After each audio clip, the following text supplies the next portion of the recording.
আগামী বাজেটে ফ্যামিলি কার্ডের জন্য অনেক বরাদ্দ থাকবে। প্রধানমন্ত্রী, দেশ পুনর্গঠনই হোক আমাদের প্রতিজ্ঞা। প্রধানমন্ত্রী, দলের নাম আগে ছিল জাতীয়তাবাদী দল, এখন হয়েছে চাঁদাবাজির দল। রাজশাহীতে জামায়াত আমির। রায়পুরে বিএনপির দুই গ্রুপের সংঘর্ষ, আহত 10। জাতীয় নির্বাচন ছাড় দিয়েছে, স্থানীয় নির্বাচনে নয়। সার্জিস আলম, সরকারের উন্নয়নে বাধা দিলে রুখে দেবে জনগণ। প্রধানমন্ত্রী, জনগণ কার্ডের সুফল না পেলে আমরাও লাল কার্ড বানাবো। নাসির উদ্দিন পাটোয়ারি। বিপি সাদিক কায়েমের নেতৃত্বে চীন সফরে ডাকসুর 15 নেতা। কৃষককে পাশে বসে কথা শুনলেন প্রধানমন্ত্রী।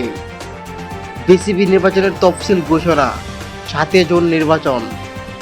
জনগণের বিরুদ্ধে দাঁড়িয়ে কেউ রেহাই পায়নি, বিএনপিও পাবে না।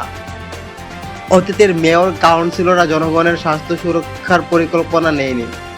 ফ্রি মেডিকেল ক্যাম্প উদ্বোধনকালে সাদিক কায়েম, আমরা কুরআন সুন্নাহ মানি, তাই দেশের সব ধর্মের মানুষ নিরাপদ। কর্নেল অলি।